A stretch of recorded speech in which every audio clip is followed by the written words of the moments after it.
Halo pemirsa di rumah, apa kabar? Semoga tetap sehat ya. Oke, di video saya kali ini saya tetap akan membicarakan mengenai COVID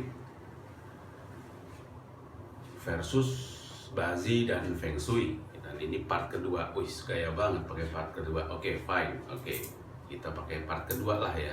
Karena kalau terus kita buat video kepanjangan nantinya. Nah, di part kedua ini Feng Shui atau Bazi, Feng Shui versus COVID, saya akan membagikan tips kepada kalian semua di rumah bagaimana menghadapi kondisi pada saat COVID menurut Feng Shui dan Bazi. Oke, di video saya sebelumnya saya sudah katakan atau saya sudah sharing ke kalian bahwa apa sih COVID-19 itu ya? COVID-19 adalah yin water, oke. Terus apa sih penangkalnya? Penangkalnya kalau menurut Bazi dan Feng Shui adalah yin earth dan yang fire. Begitu kita masuk ke yin earth dan yin water. Kalau kita bicara matematik zaman dahulu, zaman kita sekolah dulu, ya matematik kan ada yang namanya logika matematik, oke kan? Nah, logika matematik itu menerangkan bahwa min jadinya plus. Jadi misalnya pernyataan seperti ini. Jika Jakarta itu ada di Sumatera, maka Monas adanya di Makassar. Berarti minus, salah, dan salah hasilnya benar. Nah, sama seperti Feng Shui dan Bazi, karena memang pengetahuan ini adalah pengetahuan matematik kuno, statistik kuno, dan lain-lain. Statistik, aduh susah banget ngomong statistik. Oke, statistik kuno. Jadi begitu kita bicara mengenai COVID dengan penangkalnya yang disediakan oleh alam adalah yin earth dan yang fire, tanah yang kita biasa pijak sehari-hari dan matahari yang ada di atas sana dan bersinar memberikan panas kepada kita, maka beberapa tips akan saya bagikan ke kalian. Dan saya rasa juga kalian juga sudah mengerti ya tips-tips seperti ini. Ada pejabat yang mengatakan memang itu COVID bisa kalah dengan panas. Nah, itu pernyataan yang benar kalau menurut saya sebagai praktisi Bazi dan Feng Shui. Karena memang kalau di Bazi dan Feng Shui itu terjadi dalam arti memang yang namanya yin water hanya kalah dengan yin earth dan yang fire. Yang lain enggak. Seperti itu. Nah, tips saya adalah begitu nanti sinar matahari sudah bisa bersinar sepanjang hari, atau taruhlah sekarang sinar matahari sudah bersinar di waktu-waktu tertentu, bukalah jendela semua rumah kalian. Jendela rumah kalian buka, jangan dikasih lagi horden dan lain-lain. Buka sehingga sinar matahari akan masuk ke dalam ruangan kita dan ke dalam rumah kita. Kemudian untuk teman-teman atau untuk pemirsa yang mempunyai lahan di rumah, mempunyai halaman di rumah, karena kalian tinggal di landed gitu, tanah yang bukan apartemen atau rusun, rajin-rajinlah kalian mengisi waktu untuk bercocok tanam. Jadi menanam hal-hal tanaman-tanaman, kok hal-hal sih ngaco, tanaman-tanaman yang berguna untuk kalian. Jangan tanaman besar, tetapi tanaman-tanaman kecil sajalah. Contoh bumbu-bumbu dapur kayak serai, kayak kunyit, jahe, dan lain-lain. Tanamlah itu. Atau kalian tanam misalnya cabai, kalian tanam misalnya daun-daun tanaman yang berbentuk daun kayak seledri dan lain-lain. Tanaman-tanaman kecil lah yang kalian mesti tanam, karena kembali lagi ke bicara tentang Bazi Feng Shui melawan COVID. Tanaman-tanaman kecil itu bernama Yinwood. Kita sebut Yinwood kalau di Bazi dan Feng Shui. Yinwood adalah kayu kecil, tanaman-tanaman kecil seperti rumput, bunga, tanaman-tanaman yang memang tidak besar tumbuhnya, dan syukur-syukur menghasilkan.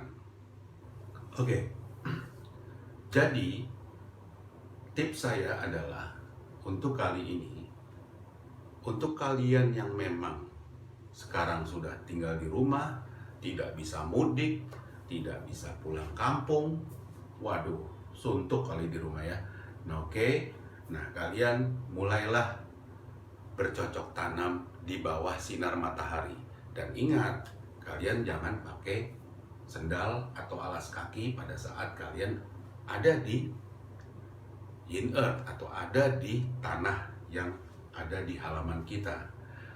Nah, untuk orang-orang yang atau individu atau pemirsa yang tinggal di apartemen atau rusun atau ya apartemen dan rusun lah ya, oke, tinggal di sana, kalian bisa memakai misalnya kayak baki kok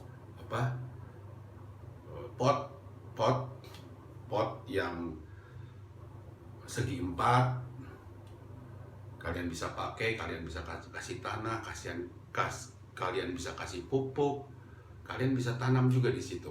Nah, kalian penuhilah ruangan kalian dengan tanaman. Oke, memang tanaman itu kalau kita taruh di ruangan kurang bagus ya. Nah, ada apartemen atau rusun yang mempunyai balkon. Nah, taruhlah di balkon. Memang sulit sih kalau kita tinggal di apartemen atau rusun. Yang paling bagus memang kalau kita punya rumah yang ada di landed ya, gitu loh, di atas tanah, sehingga kita mempunyai halaman, meskipun itu cuma sepetak, 2 petak kecil-kecil, nggak masalah. Nah, disitulah kita melakukan kegiatan pada saat kita memang tidak bisa kemana-mana. Kita di rumah, kita belajar di rumah, bekerja di rumah, dan waktu luang kita kasih sesuatu yang bermanfaat dengan bercocok tanam. Sulit mendapatkan benih atau bibit, nah kalian bisa beli dengan online dan harganya murah, tidak mahal kok. Kira-kira saya pernah beli cabai 10.000 harganya 1 pak.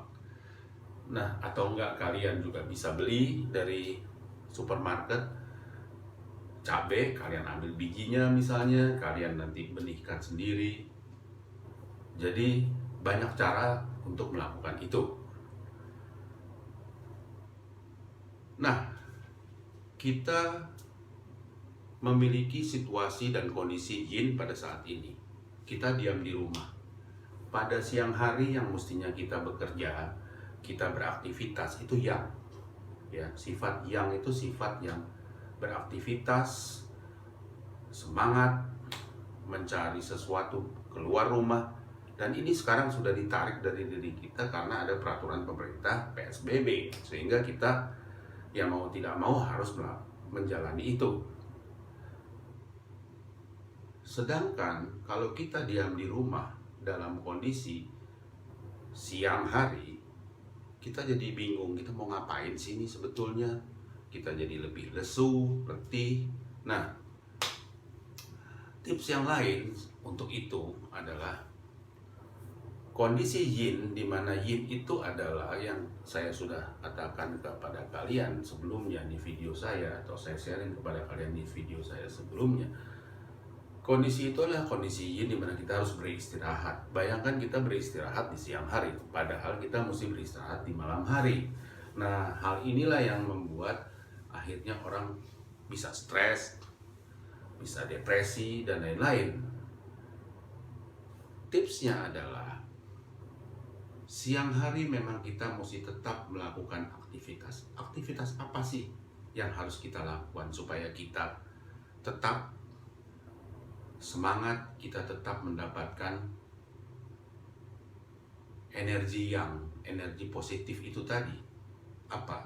Misalnya, sebagai contoh tipsnya, membersihkan rumah, membersihkan barang-barang yang kita punya, kita lap debu-debunya, dan lain-lain. Jadi hal-hal tersebut adalah hal-hal yang positif yang kita harus lakukan karena kita harus melawan yang negatif, yin water tadi. Jadi jangan kita sampai terbawa dengan yang namanya yin water. Akhirnya kita bermalas-malasan di rumah, kita hanya duduk santai-santai saja karena itu tidak seimbang, tidak balance. Akhirnya kita tidak harmoni dalam hidup ini. Kira-kira seperti itu. Kemudian kembali lagi, peristiwa yin akan terjadi di dalam rumah kita kalau kita memiliki anak yang masih kecil atau kita memiliki anak yang sudah dewasa. Mereka pun bosan dengan situasi yin tadi, situasi negatif tadi. Nah, apa yang harus kita lakukan sebagai orang tua atau sebagai kepala keluarga atau ibu rumah tangga? Kita mulai memberikan hal-hal positif kepada mereka. Kita mulai berinteraksi dengan mereka. Sulit memang kalau misalnya memang kita tidak terbiasa untuk hal itu. Tetapi kita harus rubah sikap kita untuk mulai berinteraksi, untuk mulai menceritakan hal-hal yang semangat. Nonton film sama-sama, makan sama-sama, berdoa sama-sama, dan berinteraksilah di dalam keluarga. Kenapa? Karena itu menghasilkan yang. Untuk keluarga-keluarga yang sudah terbiasa melakukan itu sangat mudah. Untuk yang tidak, itu sulit sekali kita lakukan. Nah, disinilah letak dimana kita mesti berubah pada saat kondisi seperti ini. Apa itu? Ya, kita mulai berinteraksi. Berinteraksilah dengan keluarga, berinteraksilah dengan anak-anak dan istri. Itulah yang akan menghasilkan yang. Sampai di sini tips saya. Terima kasih atas perhatian pemirsa semua di rumah. Pemirsa tetap sehat, tetap semangat. Kalau ada pertanyaan, kalau ada yang mau dikomen, silahkan kalian komen di bawah. Dan kalian bisa nanti juga email ke saya kalau kalian perlu bertanya lebih lanjut. Dan kita tetap semangat pada saat COVID ini.